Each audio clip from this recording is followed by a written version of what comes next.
तो very good afternoon बच्चों। तो आज आपका फिर से संस्कृत विषय है और आपका पाठ 13 है। पाठ का जो नाम है वो विश्व शांति है, जिसका ऑलरेडी लेक्चर हो चुका है, ठीक है ना। तो आज हम लोग उसी लेक्चर क्लास का जो मुख्य क्वेश्चन है वो आपके व्हाइट बोर्ड पे हम लिख चुके हैं, ताकि कम समय में वीडियो मतलब कि आराम से बन जाए, ठीक है। चलो, तो सारा क्वेश्चन यहाँ पे लिखा हुआ है और आपको हर बार बताते हैं कि हर पार्ट से आपका मतलब कि कितना कितना अंक बोलते हैं, 5 अंक ना। हर पार्ट से, प्रत्येक पार्ट से हम बोलते हैं कि 5 अंक, यानी 3 को ऑब्जेक्टिव रहेगा और 2 का क्वेश्चन आंसर यानी सब्जेक्टिव रहेगा, ठीक है ना। तो इस बार भी हम बताए, तो चलते हैं एक एक करके सारा प्रश्न और उसके उत्तर को देखते हैं, ठीक है ना। पाठ का नाम है विश्व शांति। लेक्चर क्लास इसका हो चुका है, वीडियो अपलोड कर देंगे 1-2 दिन में, ठीक है ना। इसका जो वीडियो फिर होगा इसको भी फिर उसके बाद लेक्चर के बाद इसको भी हम अपलोड कर देंगे, ठीक है। तो आराम से देखते रहना, एग्जाम में जाने से पहले बार बार देखना, लिख लेना, रिवाइज करना और एक भी प्रश्न को छोड़ने का कोशिश मत करना, ठीक है। तो चलो चलते हैं। तो विश्व शांति आप लोग पढ़ चुके हैं, विश्व की शांति के बारे में सिर्फ चर्चा है, ठीक है ना। चलो, तो विश्व शांति पाठ में किस वातावरण का वर्णन है, तो अशांति का। तो उसमें सिर्फ और सिर्फ किसका वर्णन है, अशांति का वर्णन है, ठीक है ना। आप अपना कॉम्प्लीमेंट दे सकते हैं, प्रश्न पूछेंगे तो, और फिर सुनना है तो सुनिए, ठीक है। उसके बाद है कि विश्व शांति किस प्रकार का पाठ है। तो ये जो है यानी कि पाठ की विधा क्या है, क्या है ये, ठीक है ना। विश्व शांति जो है किस प्रकार की पाठ है, तो निबंध है, यानी कि पाठ विश्व शांति पाठ की विधा क्या है, ठीक है ना। चलो, उसके बाद है आपका ये हो गया, ये हो गया। उसके बाद देखो यहाँ पे कहता है कि अशांति रूपी सागर के, ठीक है ना, अशांति रूपी सागर के किनारे कौन है, यानी कि अशांति में कौन जी रहा है। अशांति में सारा संसार जी रहा है, पता है ना। तो काहे जी रहा है, एक दूसरे से झगड़ा कर रहा है ना, गोली चला रहा है, बम फेंक रहा है, ईर्ष्या है ना, ये सारा चीज के कारण। कहता है अशांति रूपी सागर के किनारे कौन है, यानी कि पूरा संसार है। कौन है, पूरा संसार अशांति में जी रहा है। बड़ा मुश्किल से शांति वाला देश और शांति वाला जगह देखने को मिलता है ना, आजकल के डेट में मिलता है ना। कहीं शांति है आज की डेट में, कहीं नहीं है। उसके बाद है चौथा, देखो यहाँ पे 1 2 3 हो गया। चौथा में है कि अशांति के मुख्यतः कितने कारण हैं। तो माय डियर, अशांति के मुख्यतः 2 कारण हैं। अशांति के कितने कारण हैं, 2 कारण। देखिए कितना अच्छा से हम लिख दिए, 2 कारण है यहाँ पे, देखिए, ठीक है ना। 2 कारण है, कौन कौन सा, तो ईर्ष्या और असहिष्णुता, ठीक है ना। असहिष्णुता, ठीक है ना, ईर्ष्या और असहिष्णुता, ठीक है। कोई दिक्कत, चलो याद रखना। ये बहुत ही VVI क्वेश्चन है जो अभी हम बताए आपको, ठीक है ना। अशांति के कारण क्या है, अशांति के कारण 2 ठो है, एक ईर्ष्या, तुमको देख के जलना, ठीक है ना, एक सहिष्णुता, असहिष्णुता, एक है असहिष्णुता। असहिष्णुता का मतलब होता है कि तुम्हारा बात, कोई किसी का बात बर्दाश्त नहीं करेगा, सहन नहीं करेगा, ठीक है ना, वही हो गया असहिष्णुता, ठीक है। उसके बाद देखो यहाँ पे, देश में अशांति के प्रेरक कौन है, तो राजनेता है, बताए थे ना। देश में अशांति के प्रेरक कौन है, राजनेता है, ठीक। कोई दिक्कत, चलो। उसके बाद लेक्चर क्लास अगर आपका छूटेगा तो फिर ऑब्जेक्टिव जो है ना ऊपर ऊपर चले जाएगा, पता ही नहीं चलेगा कि क्या हो रहा है, ठीक है। इसलिए जिस दिन लेक्चर क्लास हो उस दिन सारा काम छोड़ करके अपने क्लास में आने का कोशिश करो, तभी जाकर के आगे का विषय वस्तु आपकी समझ में आएगा, वरना नहीं आएगा, ठीक है। तो आगे बढ़ते हैं। तो कैसा चरित्र वाले संसार को परिवार मानते हैं, उदार चरित्र वाले। उदार चरित्र का मतलब होता है बढ़िया चरित्र वाला, सबको अपना मानता है, वो उसके मन में स्वार्थ वाला भावना नहीं होता है, वो सबको क्या मानता है, अपना मानता है। वही पूछता है कि कैसा चरित्र वाले संसार को, पूरे संसार में जितने भी लोग हैं, हाँ, सबको परिवार मानते हैं। तो जिसका मन अच्छा होगा, जिसका हृदय अच्छा होगा, जिसका विचार अच्छा होगा, वो किसी को उसके अंदर पराया वाला भावना होगा नहीं, वो सबको क्या समझेगा, अपना समझेगा ना, अपना परिवार समझेगा। उदार, उदार का मतलब होता है अच्छा, ठीक है। उसके बाद यहाँ पे वैर से वैर को समाप्त करना क्या है, क्या ये संभव है, क्यों संभव है। वैर का मतलब होता है दुश्मनी, दुश्मनी से दुश्मनी को समाप्त करना संभव है, क्यों संभव है ना। चलो यहाँ पे देखो, तो असंभव है। उसके बाद है कि पर पीड़न किस लिए होता है, पर पीड़न, पर का मतलब होता है पर है, पीड़न मतलब दुख, दूसरों को दुख किस लिए देते हैं हम, किस लिए, के लिए। पर पीड़न समझो यहाँ पे, पर पीड़न, पर मतलब होता है पराया यानी कि दूसरा, पीड़न पर, और पीड़न मतलब होता है दुख, ठीक है ना। दूसरों को दुख किस लिए आप देते हैं, किस लिए, पाप के लिए, ठीक है ना। ना पर पीड़न देंगे ना पाप होगा, ठीक है ना पाप लगेगा, ठीक है। उसके बाद है एक देश दूसरे देश का क्या देखकर जलता है, ठीक है ना।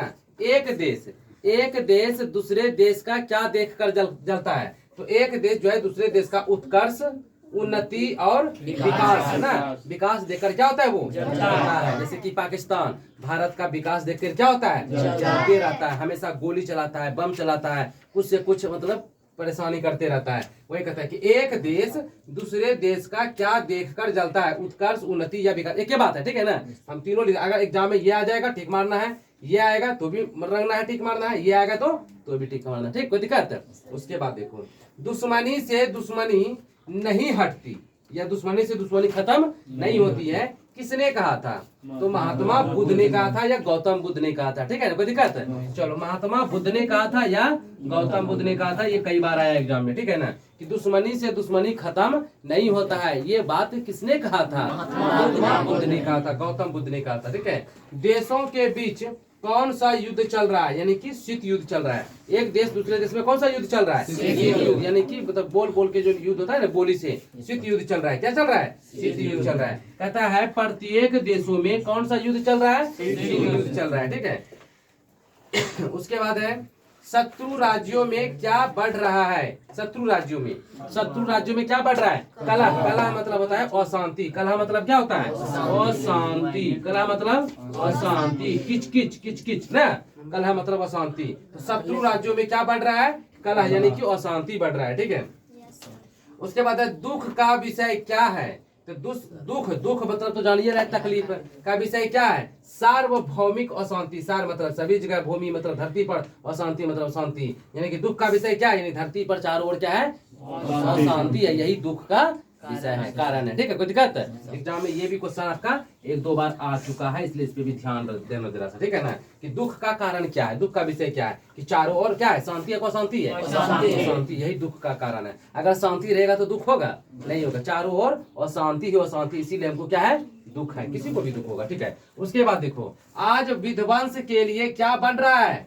अस्त्र। आजकल जो है, एक देश दूसरे देश को बर्बाद करने के लिए क्या बना रहे हैं? अस्त्र। अस्त्र का मतलब होता है हथियार, ठीक है ना, हथियार, गोली बारूद, तोप ना, बड़ा बड़ा रॉकेट है ना, यहाँ से बैठे बैठे गायब, यहाँ से बैठे बैठे ढिसोम, ठीक है, कर देगा, उड़ा देगा, बैठे बैठे यहाँ पे है हम इंडिया में, हमको रूस को उड़ाना, यहीं से कंप्यूटर पे टिप-टॉप करेंगे, उसके बाद रूस को निशाना पे लगाएंगे, बटन जैसे मारेंगे, रूस 10 मिनट में खत्म, ठीक है ना, पाकिस्तान 10 मिनट में खत्म, पता नहीं चलेगा नक्शा में कहाँ पाकिस्तान है, ठीक है। तो वही देखो यहाँ पे, आजकल विध्वंस मतलब होता है बर्बाद, ठीक है ना। तो बर्बाद करने के लिए क्या बना रहा है? हर देश क्या बना रहा है? अस्त्र बना रहा है। अस्त्र मतलब हथियार, खतरनाक सब हथियार बना रहा है। उसके बाद है, दूसरों को दुख देने से किसका नाश होता है? तो दूसरों को, सीधी सी बात है कि दूसरों को दुख दीजिएगा किसी भी तरह का, बोली से, मार से, जैसे भी, ठीक है ना, दूसरों को दुख देने से किसका नाश होता है? तो अपना, यानी कि स्वयं का, अपना या स्वयं का नाश होता है। दूसरों को दुख, एक दो बार ये भी आया, ठीक है ना, एग्जाम में, आपके बोर्ड के एग्जाम में एक दो बार ये भी आया है कि दूसरों को दुख देने से अपना बर्बादी होता है, अपना नाश होता है। बताए थे ना उस दिन लेक्चर में, अगर आए होंगे आप लोग, बताए होंगे कि कुआं लोग दूसरों के लिए नहीं खोता है, कुआं किसके लिए खोता है?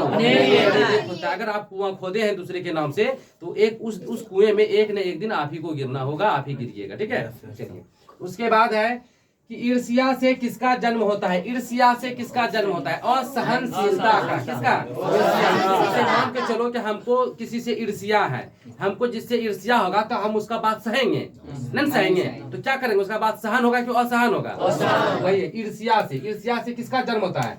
असहनशीलता का, ठीक है ना। ईर्ष्या नहीं, प्रेम रहेगा तो बात सहन हो जाएगा। प्रेम में अगर प्रेम भाईचारा है, प्रेम है तो बढ़िया, अगर सब चीज चल रहा है तो कुछ भी बोल दो तो सहन हो जाएगा। लेकिन अगर प्रेम नहीं है, ईर्ष्या है, कुछ बोलेंगे बर्दाश्त होगा? असहन हो जाएगा। क्या हो जाएगा? असहन हो जाएगा, ठीक है ना। तो ये भी आप ध्यान में रखिएगा, ठीक है। चलिए, उसके बाद है कि यह मेरा है या तेरा है, ऐसा कौन मानता है ना? बताए थे ना कि है अमरोज के ना, करता है, ये भी मेरा है ना, करता है ना। ऐसा कौन करता है?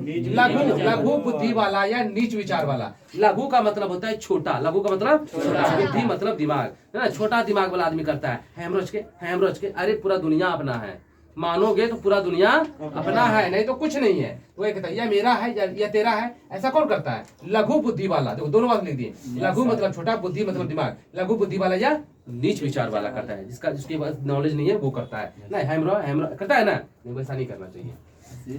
चलो, तो ये भी क्वेश्चन आपका, इधर जितना भी क्वेश्चन है सब टॉप लेवल का क्वेश्चन है, ठीक है। उसके बाद देखो यहाँ पे, अशांति मानवता का क्या कर रहा है? तो अशांति क्या कर रहा है? विनाश। जिस घर में शांति नहीं होगा, जिस घर में रोज अशांति है, झगड़ा है, किचकिच है, वो घर का विकास होगा कि विनाश होगा? विनाश होगा ना। तो वही बात है यहाँ पे, अशांति मानवता का क्या कर रहा है? बोलो क्या कर रहा है? विनाश कर रहा है। एग्जाम में आएगा, छोड़ना बिल्कुल भी नहीं।